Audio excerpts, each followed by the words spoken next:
Hello students. तो कैसे हैं आप लोग? स्टडी कैसी चल रही है? अच्छी चल रही होगी। ठीक है। और यहां पर हम लोग ऑप्टिक्स कर रहे हैं। Ray optics. रे ऑप्टिक्स में आज हम लोग डिस्कस करेंगे किस चीज का? आज हम डिस्कस करेंगे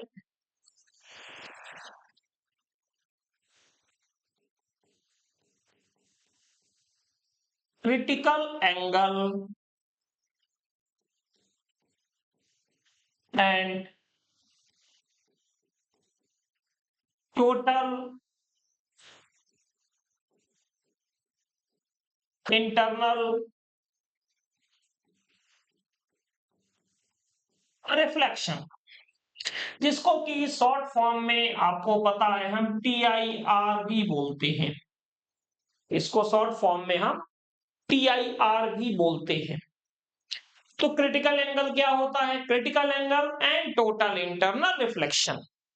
बेसिकली आज हम इसी का डिस्कशन करने जाएंगे और ये देखेंगे कि क्रिटिकल एंगल की कंडीशन क्या होती है, टोटल इंटरनल रिफ्लेक्शन क्या होता है, ये देखेंगे। और इसके बाद इसका एप्लीकेशन देखेंगे, किसका एप्लीकेशन क्या होता है। तो चलिए, अगर चैनल पर नए हैं तो आप सब्सक्राइब कर दीजिए और बेल आइकन यूज कीजिए, कमेंट जरूर कीजिए, वीडियो अच्छा लगे तो शेयर कीजिएगा। तो चलिए हम बात करते हैं क्रिटिकल एंगल की। देखिए, एक बात तो कंफर्म है, आपको भी पता है कि रे जब denser medium to rare medium जाती है तो कैसे बेंड होती है? नॉर्मल से अवे। होता है ना, जैसे भीड़ भाड़ इलाके में आप गाड़ी चला रहे हो, बार बार ब्रेक लेना पड़ रहा है, और जो ही मिला बाहर हाईवे, स्पीड बन गई, वैसे ही रे के साथ बिल्कुल खुला खुला फाउंडेशन से बाहर भागो यार, वैसे ही रे के साथ होता है। जब भी डेंसर में नॉर्मल के पास होती है और डेंसर से रेयर जाती है तो बाउंड नॉर्मल से आगे की तरफ बाउंड होती है, बेंड होती है। ठीक है। जैसे देखिए यहां पे मान लीजिए फॉर एग्जांपल कि कुछ ये कंडीशन, ठीक है, ये आपका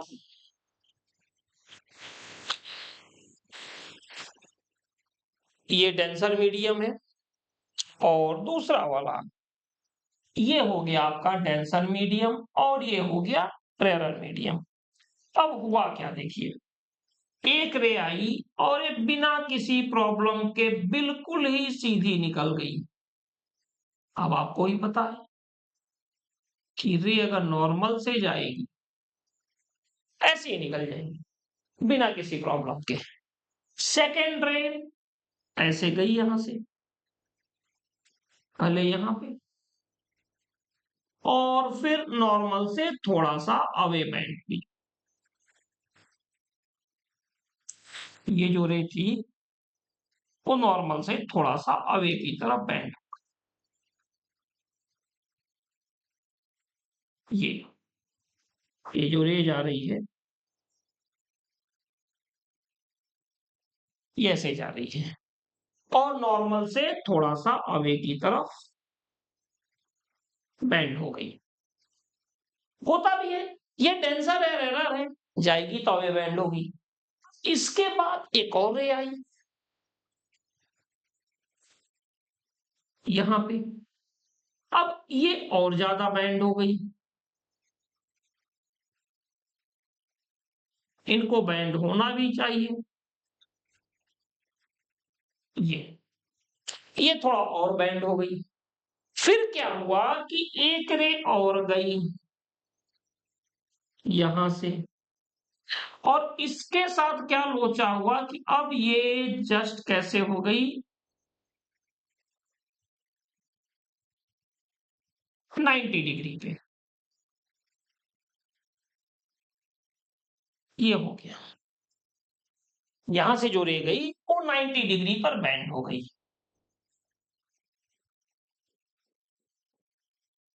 तो ये जो एंगल है ना आपका, तो ये जो एंगल है ना, इसी को बोलते हैं क्रिटिकल एंगल। सी से डिनोट करते हैं या आईसी से डिनोट करते हैं, और ये हो गया 90 डिग्री। ये ठीक है। अब समझिए मैं बोलने क्या जा रहा हूं। जब भी रे डेंसर मीडियम से रेयर जाती है, भाई कहां जाएगी, नॉर्मल से अवे बैंड होगी, अवे बैंड होती गई, बैंड होती गई, बैंड होती गई, वे कंडीशन आई कि जस्ट 90 डिग्री पे बैंड हो गई। अब इसके अलावा तो कोई चांस ही नहीं है। तो ये जो 90 पर बैंड हो गई, तो जिस एंगल ऑफ इंसिडेंस के लिए एंगल ऑफ रिफ्रैक्शन 90 डिग्री होता है, इसी को हम कहते हैं क्रिटिकल एंगल। ठीक है। अब डेफिनेशन आप क्या लिखोगे, ये लिखोगे कि when ray passing from denser medium to rare medium, the ray bends from the normal for a particular angle of incidence, angle of refraction becomes 90 degree, called critical angle, denoted by C, या कुछ books ने IC से denote किया है। जैसे for example अगर हम मान लें कि ये जो है वो ग्लास है और ये एयर, ग्लास को भी लगेगा यार तुम लोगों ने कैसा हमें पा गए हैं लाइट मतलब ऑप्टिक्स वाले, ग्लास एयर, ग्लास पानी, ठीक है, या ग्लास ग्लास वाटर या वाटर एयर, इन्हीं तीन के बीच 20-20 खेलते रहते हैं हम लोग। ठीक है। तो यहां पर भी कुछ ऐसी स्थिति है। ये बताइए कि रे पास कैसे हो रही है, ये बताइए। ग्लास टू एयर, तो ये हो गया ग्लास, ये हो गया एयर। ग्लास में कौन सा एंगल है भाई, तो ग्लास में है साइन सी, और एयर में कौन सा एंगल है, तो साइन 90। ग्लास में साइन सी अपॉन साइन 90। तो यहां से अब देखो प्रॉब्लम क्या है, मैंने आपको बताया था कि यार सब कुछ तो ठीक है, लेकिन इस तरफ डेंसर मीडियम ही आपको रखना है, यहां पर आपको डेंसर मीडियम रखना है, दूसरी तरफ रेयर रखना है।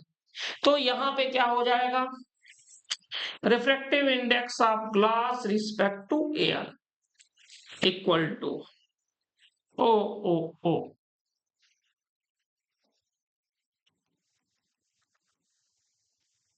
अब ए एन जी है ना, जैसा कि आपको पता है, याद है, 1 म्यू 2 इक्वल टू क्या होता है, 1/2 म्यू 1।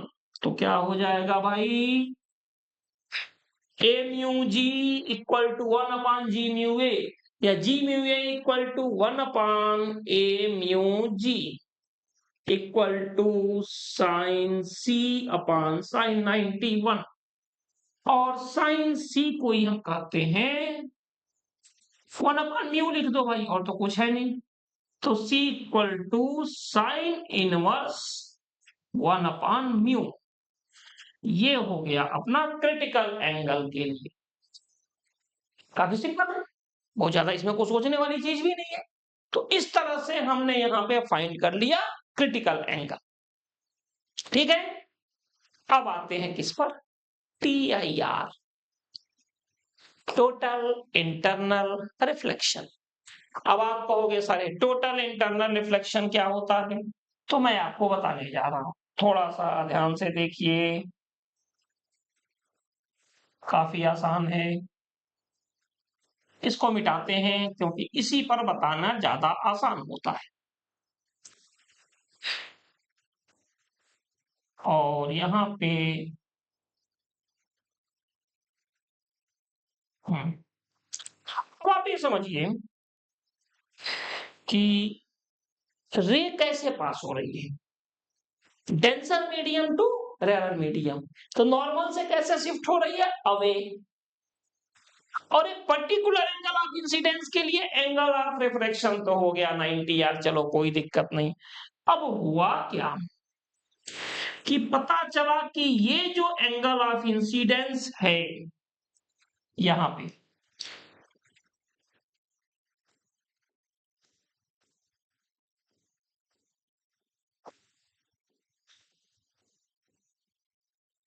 ये जो एंगल ऑफ इंसिडेंस है यहां पर, ये आई, ये जो आई है ये क्रिटिकल एंगल से भी ज्यादा हो गया।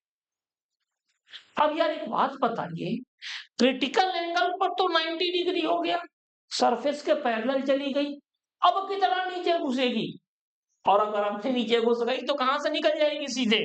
फिर ये अपनी सीधे निकल जाएगी, इसी मीडियम में रिफ्लेक्ट हो जाती है।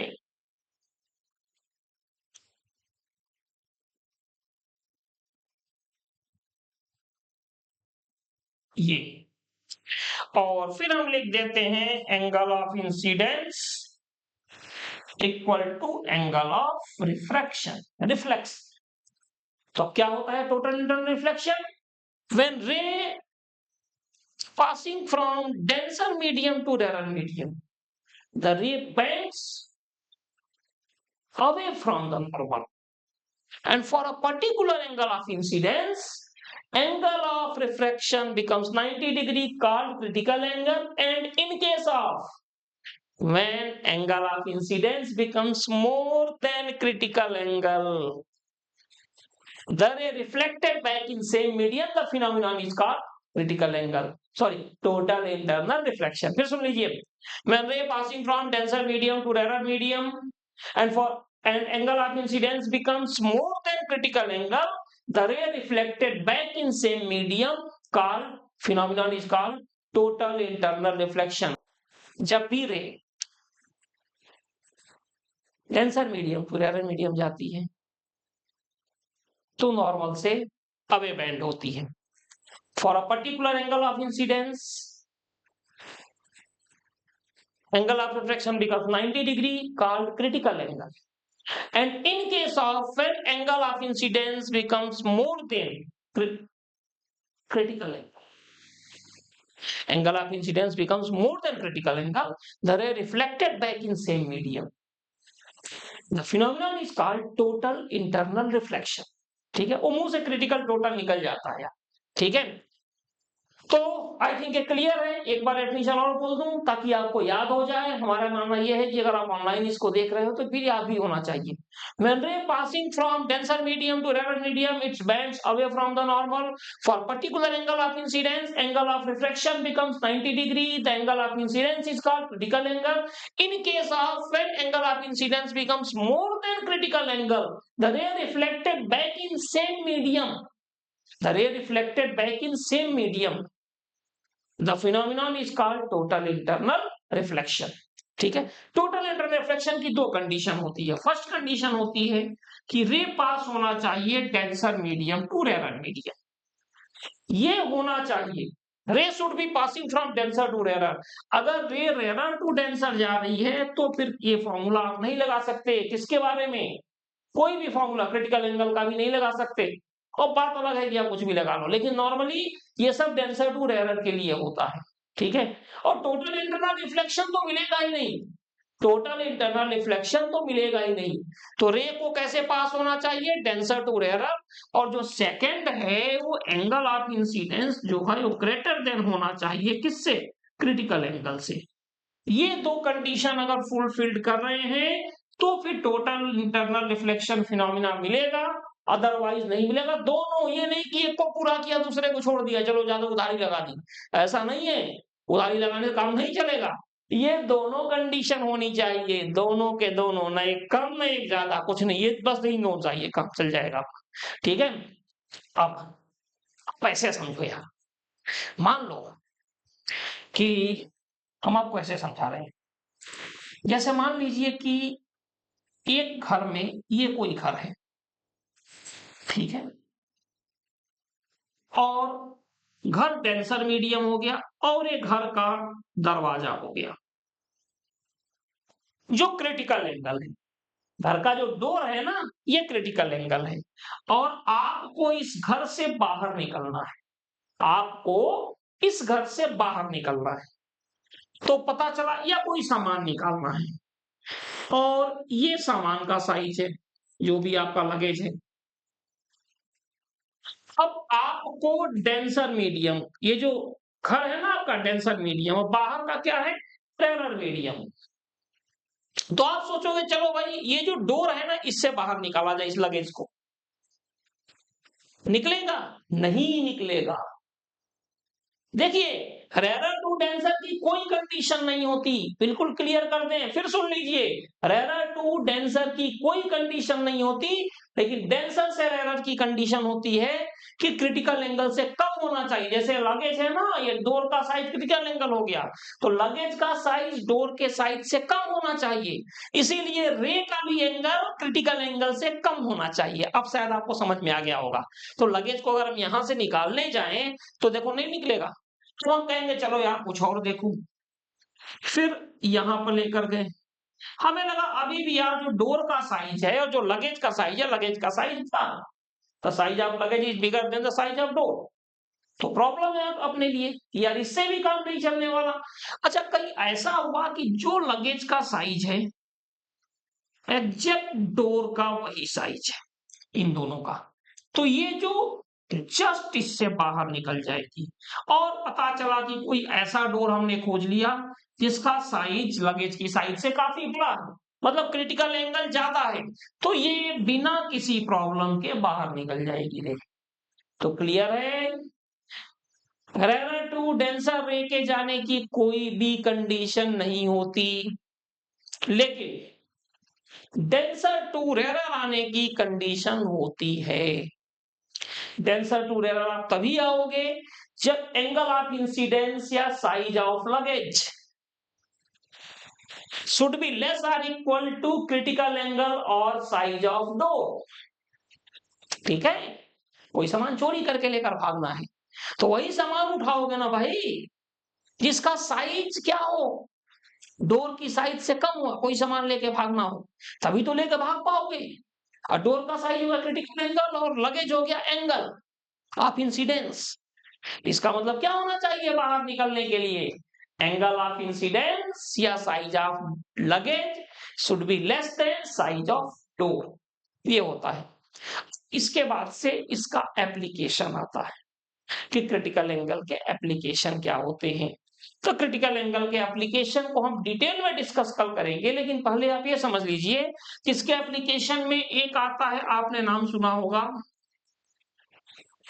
ऑप्टिकल फाइबर, ठीक है, मिराज, ठीक है, लूमिंग जो कोल्ड कंट्री में बनता है, डेजर्ट में जो मिराज बनता है, आजकल तो रोड पर गर्मियों में आप कभी हाईवे पर भी देख सकते हो, लगेगा कि वहां पूरा पानी पानी है, बट ऐसा कुछ नहीं होता। लूमिंग जो कोल्ड कंट्री में बनता है, ठीक है, नीचे शिप आती है ऊपर दिखता है, ये भी हम डिस्कस करेंगे।